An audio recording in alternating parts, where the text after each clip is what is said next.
let's start at the beginning on how we create KPIs and how we use Pulse to bring information to the users. So what we're looking at here on the screen is a dashboard. This is the metrics dashboard. Okay, I'm going to make this a little bit bigger. Hopefully everybody can see my screen. Move my GoToMeeting bar off the side.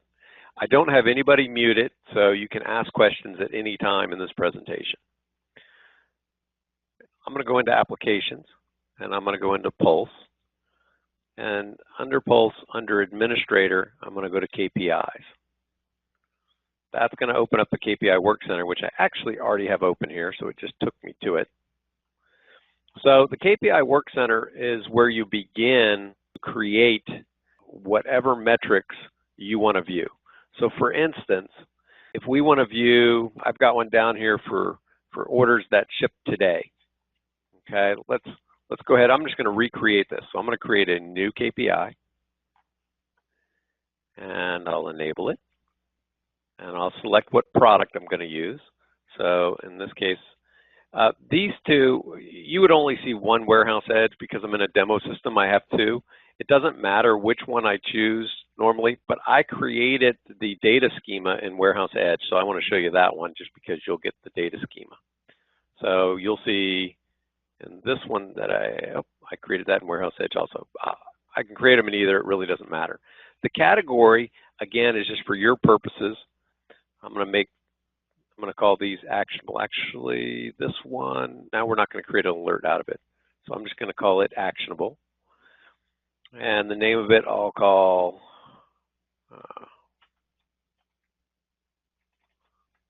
orders needed today.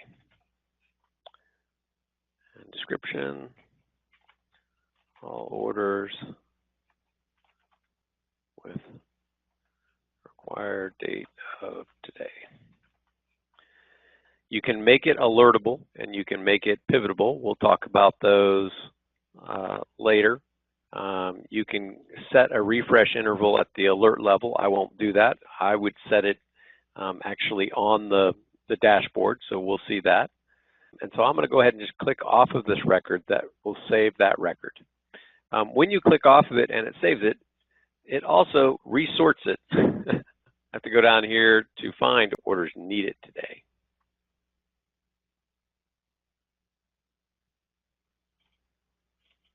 All right, so the first thing you do when you're creating a view is you have to create a query over here, what information you're going to expose in this view. There's a couple of ways of doing it. If you click on this guy right here, as long as you have a data model created for this application, which you have to do one time, it's a one-time administrative function, then you can go in there and use a query wizard to build the query. If you know SQL, it's a whole lot faster just to type it in. For instance, or you might be cutting and pasting, for anybody in your organization who knows SQL well, they won't go to this query builder. They'd get nothing but frustrated in picking the models. There's also this little checkbox for data schema, and if you have the data model created, you can click on that checkbox. If it's not checked, again, you just have to click on it one time while you're in the system and it stays clicked, and that will enable IntelliSense as well. So for instance, if I say select all from pickhead, because I know the name of the table that I want, now I could come over here, and if I wanted to know what fields I was going to select from, or here, let's just do it in the where clause, where I want the date required. So I'm going to say pickhead dot, and as soon as I hit dot, it pulls up all the fields within pickhead. And I can start typing, and there's my date required. If I wanted everything from today, I might want date required equals, and you have to, I'm going to use a SQL function to give me today's date. So I'm just going to convert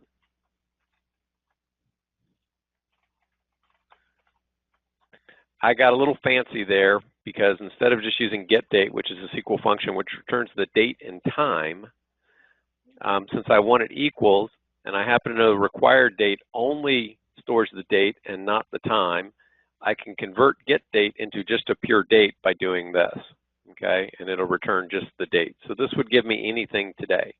Now, I'm actually using sample data. If I was on your site this is how I would do today's orders that are required today.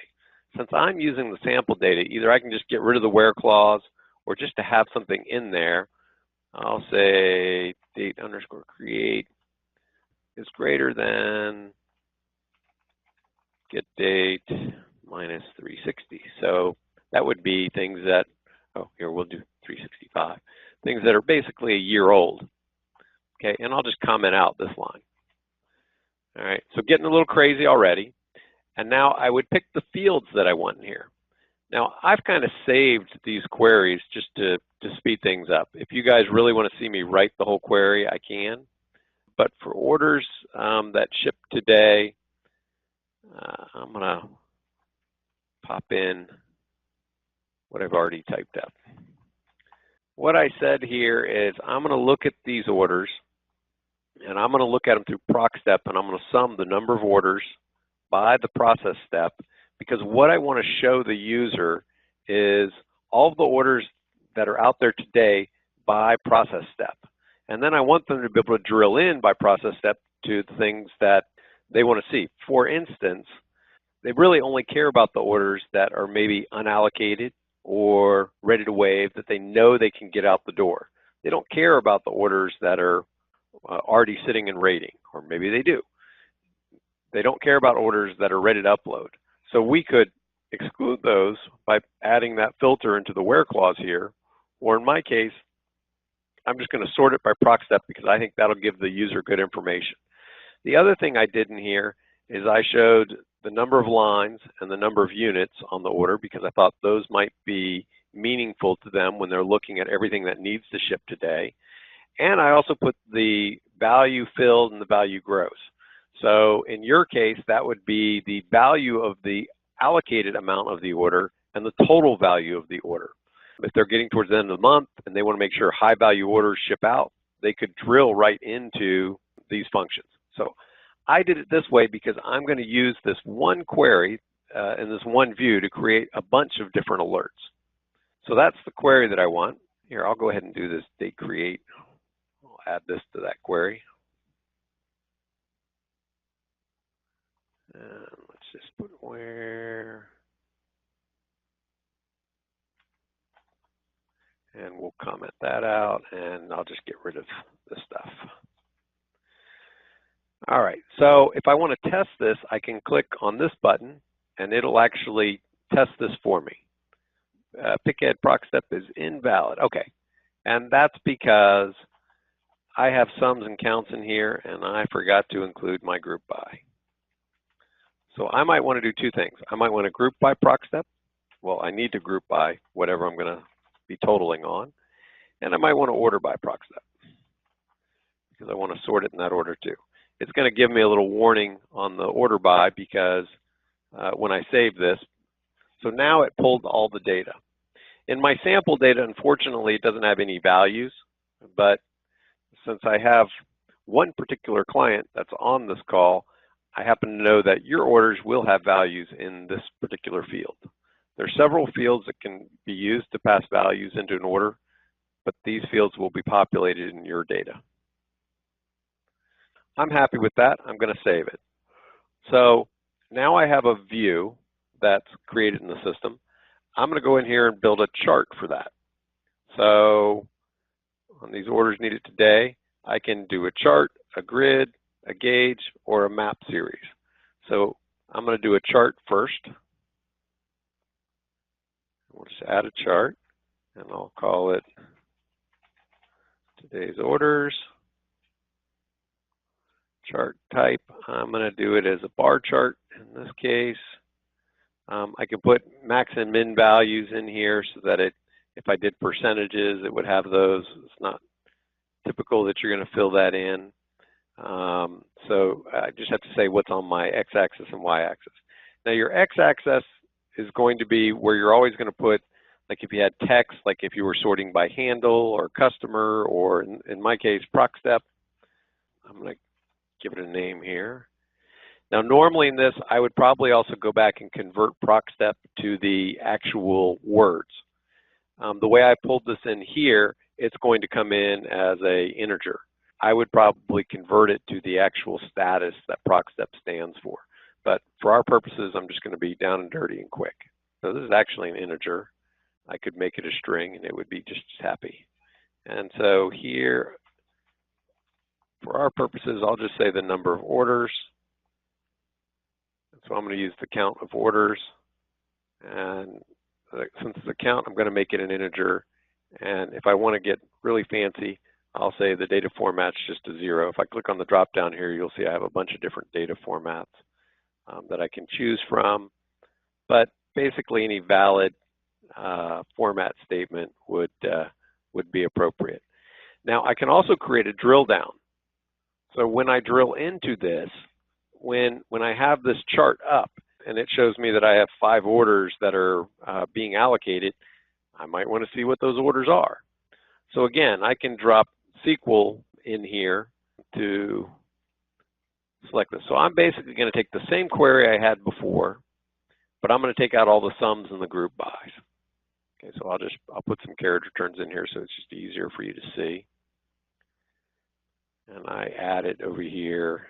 So I'm going to go ahead and add onto here the same thing, just so we have the same. So I'm going to say where date create equals get date minus 365. Now I'm going to do one more thing here.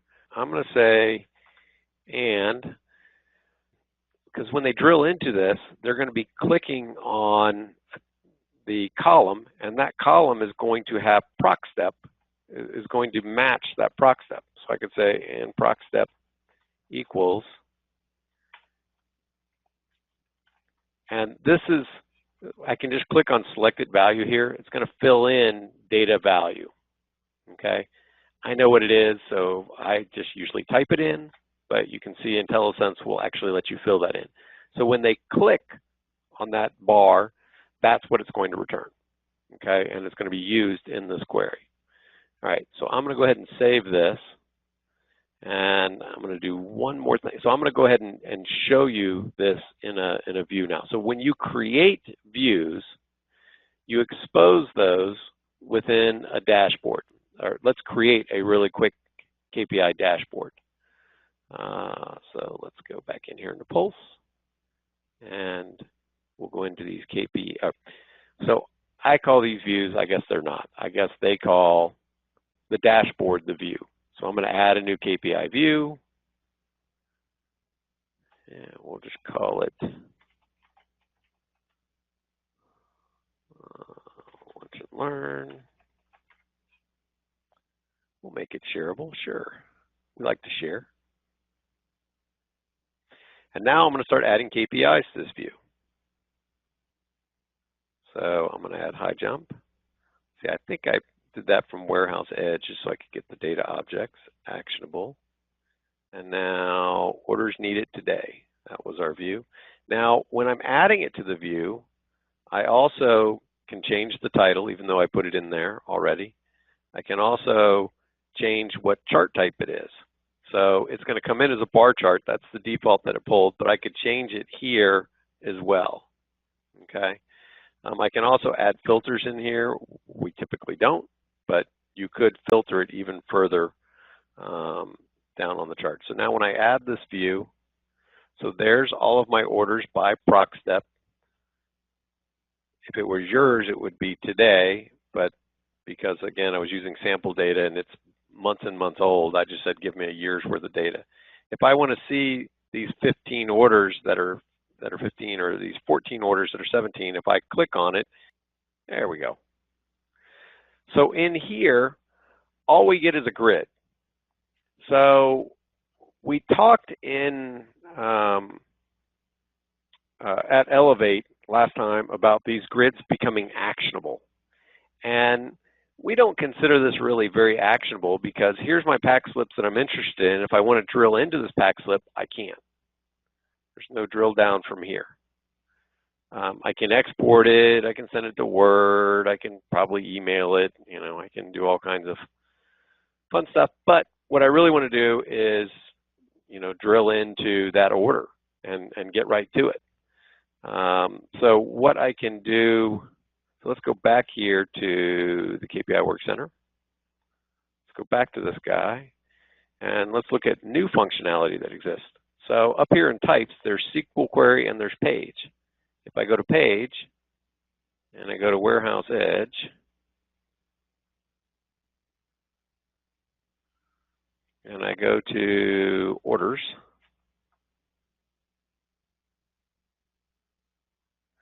now this is all new functionality, and so what I'm using here is a I don't even think it's a beta version. I think it was an alpha version.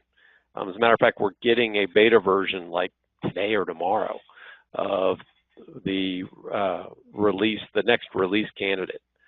But what here is I would fill in for my status, and one problem you'll see in this alpha version that I have is they've only exposed some fields in here that you can use on this page to pass values into.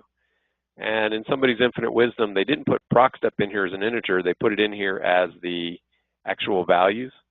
So just for the sake of argument, because I'm going to drill into a number 5, I'm going to put proc step as ready to wave, because that's what number 5, I believe, will be.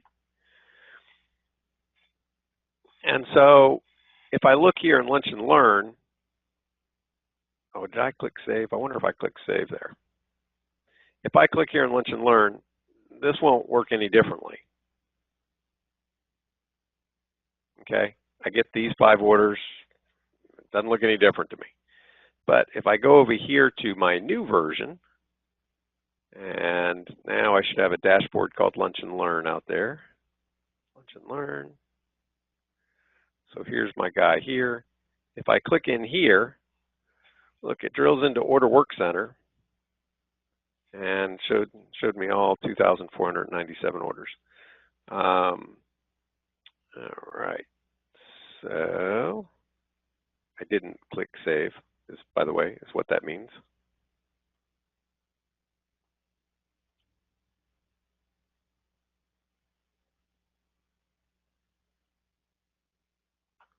So this will truly make it actionable, because we can get down to, so there's the page. I didn't save the status.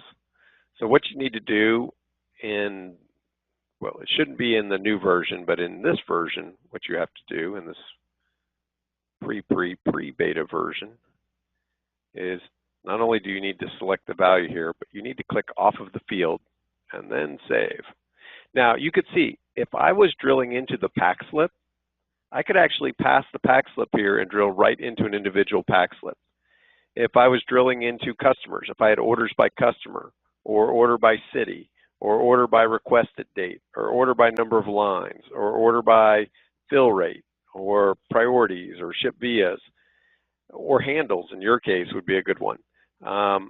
When they drill into that, it's going to filter on that. And you see that if I click on one of these, for instance, do I have any, I think I have date requested maybe in there, but it doesn't matter. You see that it shows me the columns that are in that query. So I can select from any of those columns, but that only makes sense if that's the column you're sitting on. I can also type in here data value. Okay, and the data value will be passed back in that field. So it's just the status one that I can't actually type anything into. So I just happened to pick, probably wasn't my best example. But now when I drill into this, oh, sorry, I was going to go back to the new one. Let's go back to Lunch and Learn.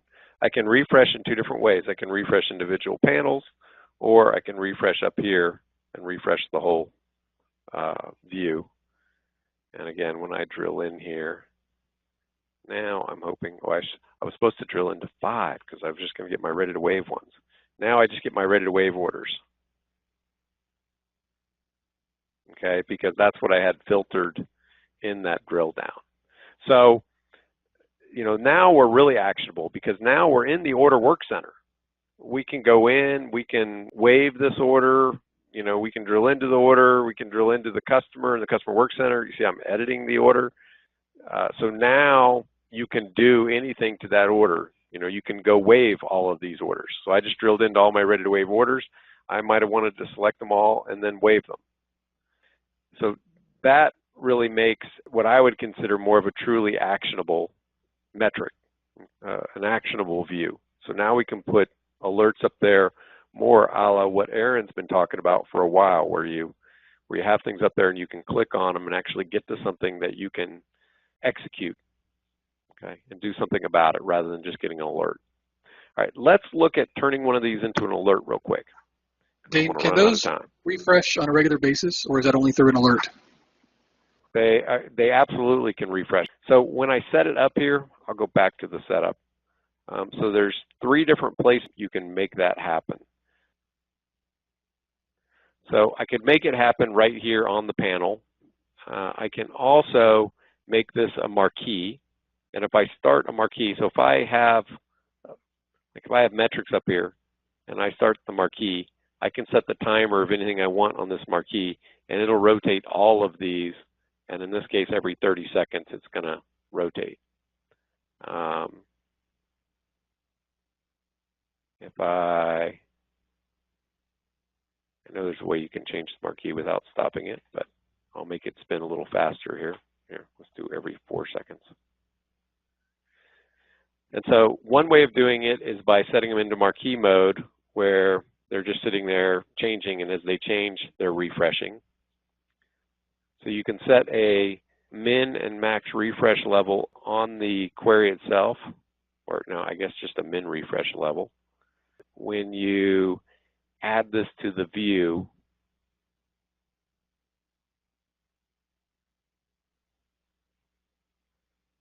we have the option of setting the refresh level there. So yes, you can make it individual per panel, or like I said, you can make the whole view, you know, everything in here scroll and refresh. So either way, whichever makes sense. Let's look at an alert real quick. So let's turn a pulse query into an alert. So let's go to our KPI Work Center. I think one of the things that Aaron, you requested was looking at a receipt.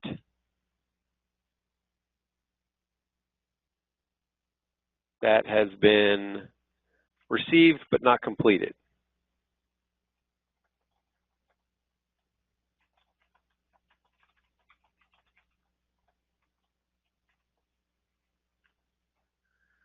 All right.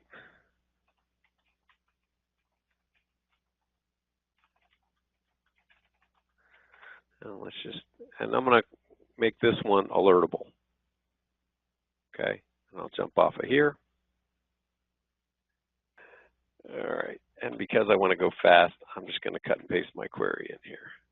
And here I'm going to grab proc step, PO number, received on, received by, date modified from receive head. All right, I'll go ahead and put in my no lock.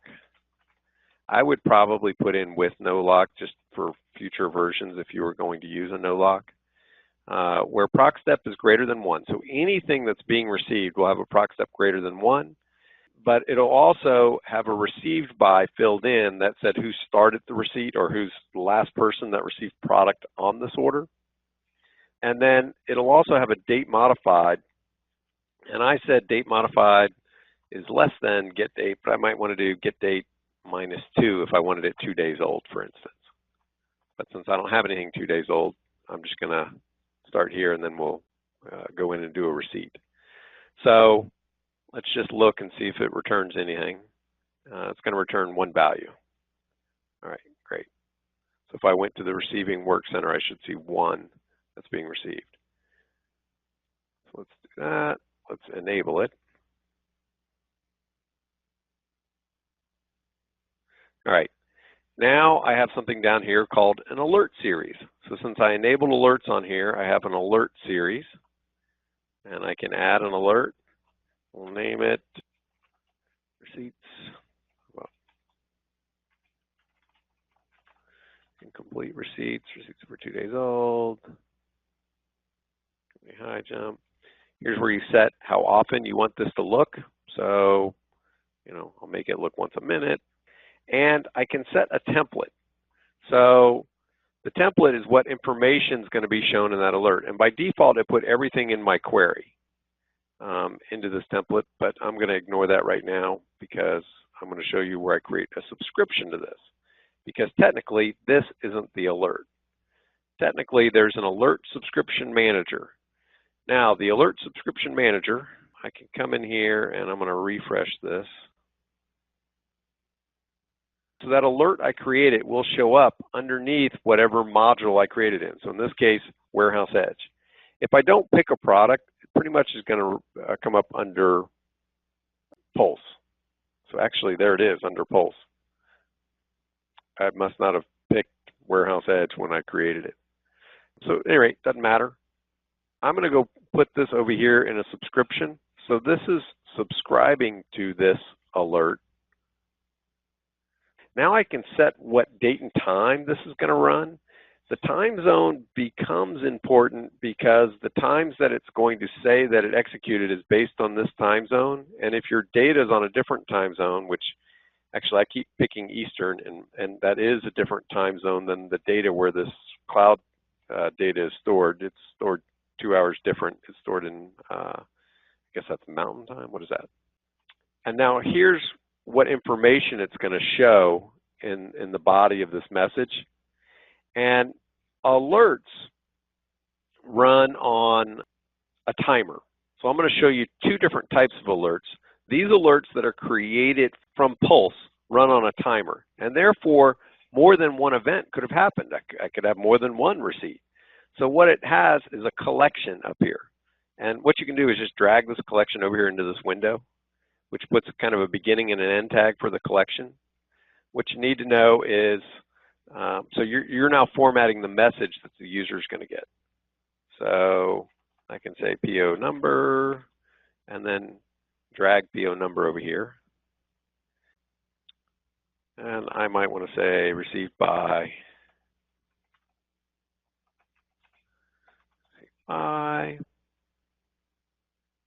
and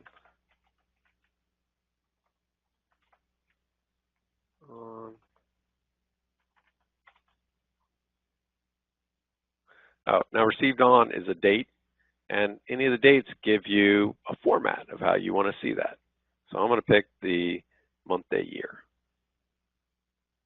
All right, so what this is going to do is this is going to loop through the data, and it's going to put the PO number, the received by, and a blank line, and then the next one, and the next one, and the next one for as many POs as happens. If I had this run every minute, if 2 POs hit the scenario in that same minute, then it would show both of them in this collection, or in this one message.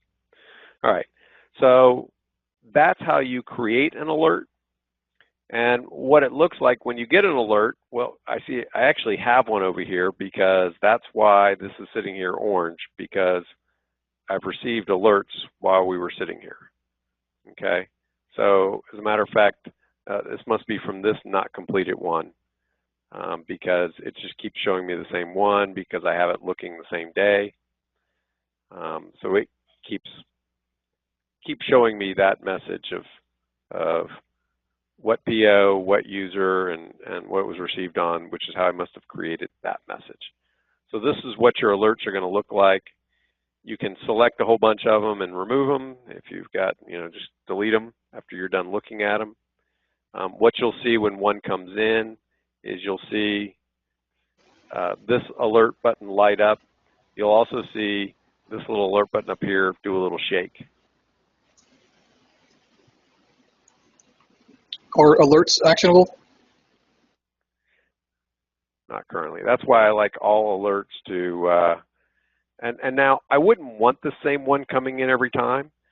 What we're going to do up here in the query is we're going to say some date and time, and the last time it was modified, less than the last run date. So let's see if IntelliSense gives me last run date, last alert run date. So what this will do is it'll say, hey, once you've looked at this once, unless somebody edits that order again, don't show it again. Okay?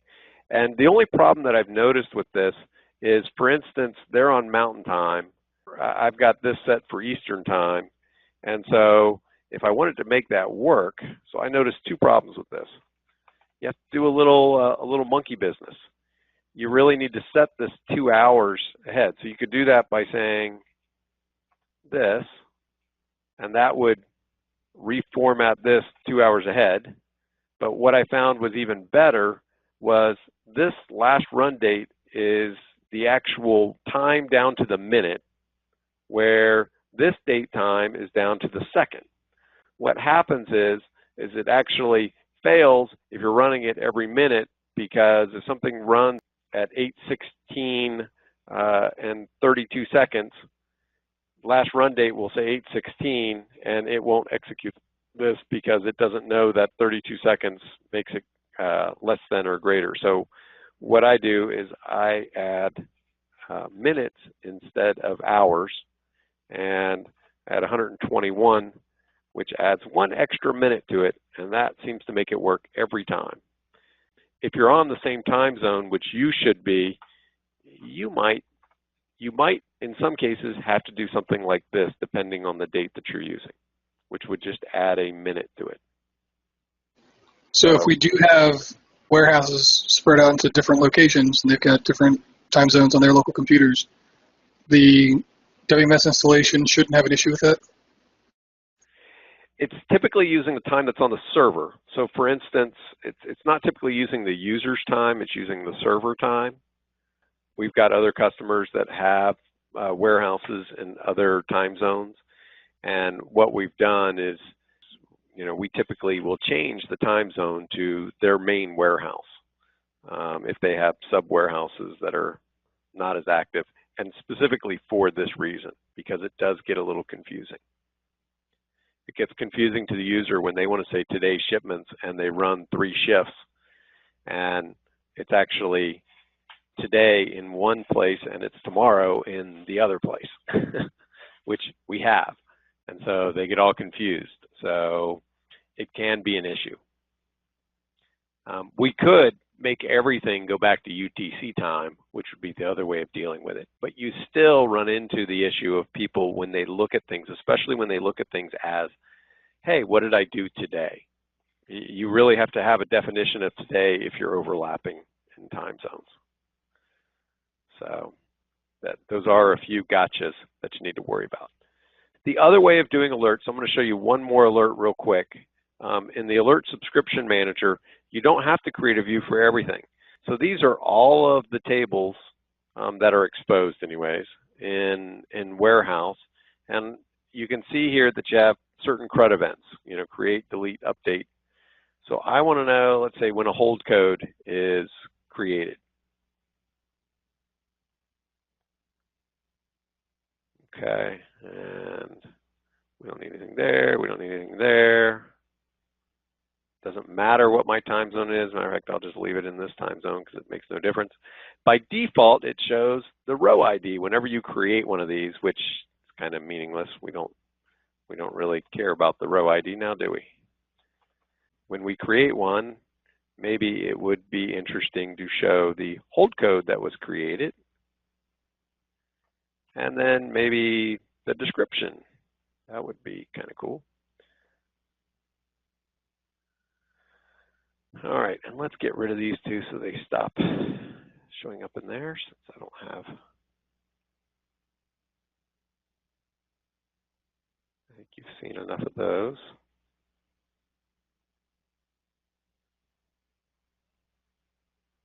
Hey, and look, these are my new ones because they have the labels in there, PO number and received by.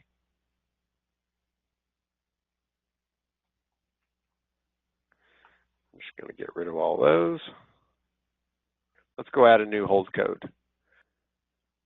I'm going to go in here in the warehouse. I'm going to go to file maintenance. I'm going to go to hold codes. We'll create a new one. So we'll create the fancy dancy T hold code, which is test. Doesn't matter whether we make it active or not. I think I have the alerts firing like every minute. So if I sit here and yik yak long enough, it's going to fire. We're going to see this thing turn orange and a little wiggle, and I'll be able to jump in there and see that hold code alert. There it goes. So you see it wiggling there. So now I can click back in here, and I see that hold code test was created. So I could have made that message a lot better. I could have said hold code test, hold code T, description test was just created at whatever time by whatever user. That's what I'm saying in there now. When you look at the alert subscriptions, the different types of alerts you can do is email, PowerShell, which I haven't experimented with at all, SMS if you wanted a text message, SQL alerts, which I haven't, well, I've done a little bit of experiment with, user alerts, which is what I just did, and workflow alerts, which nobody but like 2 people in the world know what they are, what they do, or how they work. So can't find anybody that knows how to create a workflow alert yet, but I'm waiting for the day when that's going to be really cool. Those are the different types of alerts you can currently create. And unfortunately, not actionable at the moment. All right, let's do a pivot view real quick. Pivot views are pretty cool. I'm going to create a new KPI real quick to do a pivot view. We'll enable it. Doesn't matter which one we do. I'm going to call it pivot just to know why I did it. As a category, we'll do log actions and no description, and oops. And I need to do one more thing. I need to make it pivotable. So there's another field out here called can we pivot? And I need to make it pivotable. Nice. I get lots of errors in my nice super fancy alpha version. All right, so I have this view that I've created, and all I'm going to do is select all from rflog, all, user ID,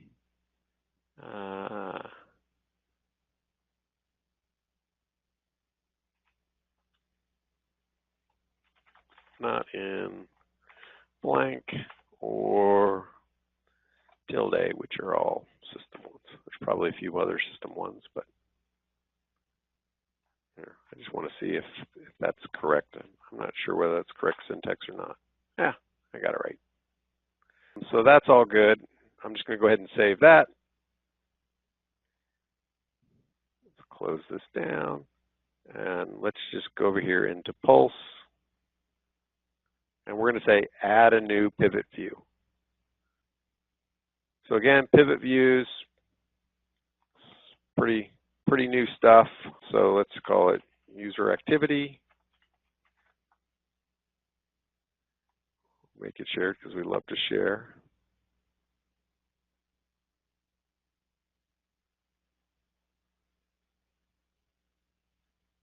And now it will only show me the views or the KPIs that I've created that are marked as pivotable. So it's only showing me this one because that's the only one I have there that's marked as pivotable. All right, and that's pretty much it. And now it's going to come up here. And now I can say, look, I want action in my rows, and I want user ID in my columns.